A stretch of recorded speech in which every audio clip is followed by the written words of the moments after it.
Hey everybody, welcome back to the Old Sweets Farm. It's Rich.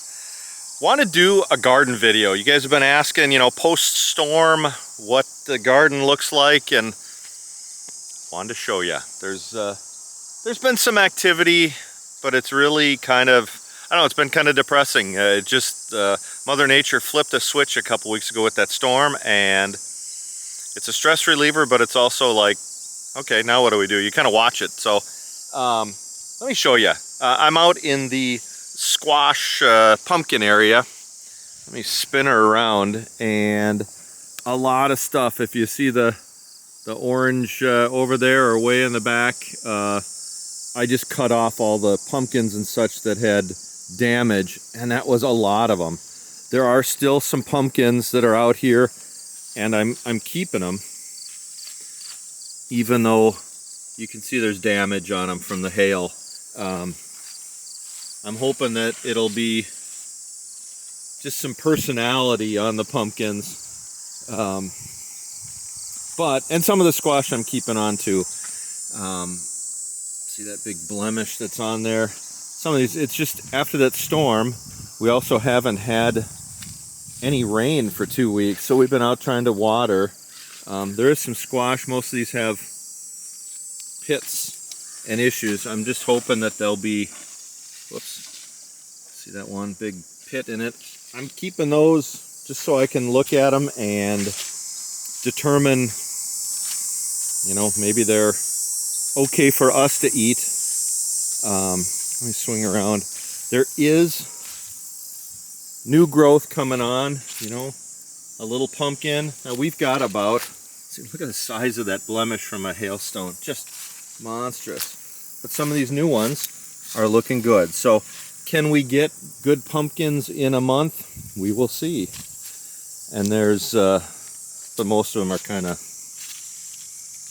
the pits. Some of this, you see the little Jack B. Littles down in there, those little mini pumpkins. These guys, I think, weren't too worse for wear. They're all in there. So, and then some of the Hubbard squash.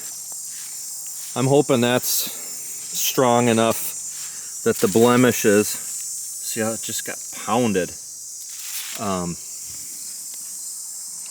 I'm hoping that all these, all the squash, the blemishes will just be blemishes. So let me walk you back to the other area here and show you what else we've got. It's just been trying to kind of wade my way through here without stepping on the vines.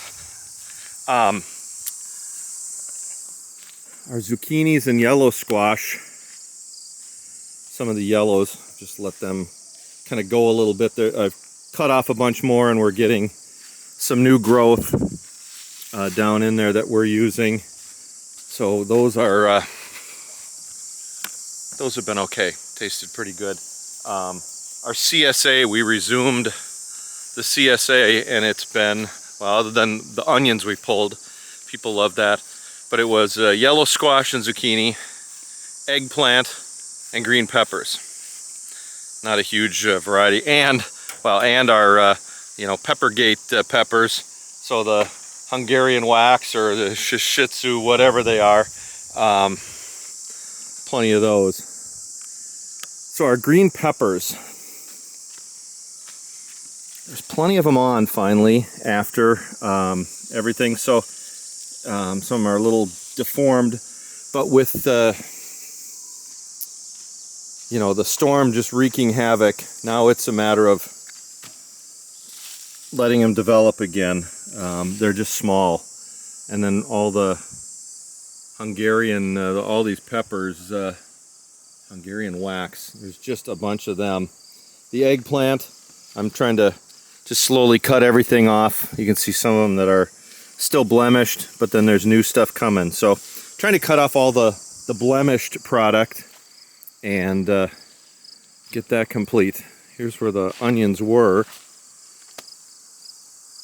And I just pulled everything out of here. Broccoli, cabbage, all that was just really severely damaged. So I pulled that out.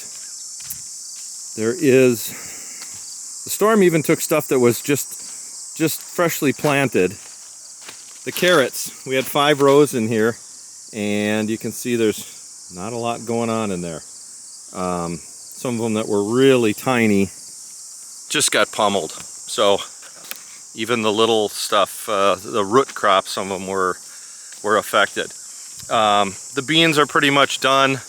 They got pounded down. One thing that Holly got, she's just been eating them for salads and stuff. The cukes have finally made a resurgence. So trying to get some of those for pickling. Got a couple little babies on there. If I spin around, the watermelon, they're attempting to come back after the storm. These are the Georgia rattlesnake. I'm hoping that all this is just, you know, surface blemish, and the rest of it inside will be good. One last stop, and I'll show you the final, the biggest disappointment for me after the storm.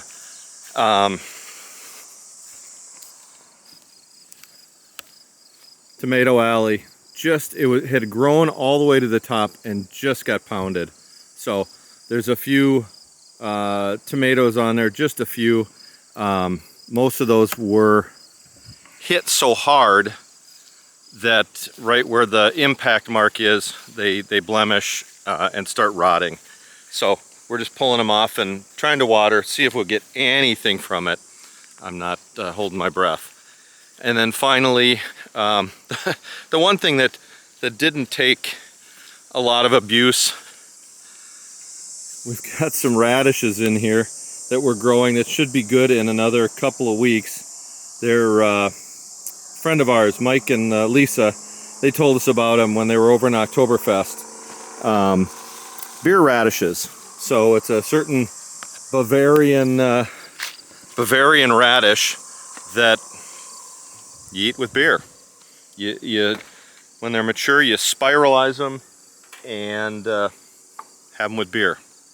After this gardening season, I'm ready for a few beers. So, you know, here's our, I'll spin you around. Sorry for giving you the spins. There's the garden. It's just in recovery mode, and we got a month left. So, I don't know, God, I'm talking with a downbeat voice, and you know, we're fine. State Farm's taking care of us with the house. Looks like we might end up with siding, some edging around the windows, maybe a new roof, gutters, all sorts of stuff. So State Farm's taking care of us. They just can't make salsa and spaghetti sauce and some of that stuff, pizza sauce, some of the stuff that we need for the winter. So makes that $50 February a little tougher. Anyways, there's our garden video. Hopefully everybody else out there has had a better summer weather-wise than we have. So I'm hoping your gardens are doing good. I don't know. If you've had a worse summer garden-wise than we have, put down a note below and let me know. That'll commiserate with me a little bit and tell me what's going on. Thanks everybody for watching. Appreciate your viewing. Take care.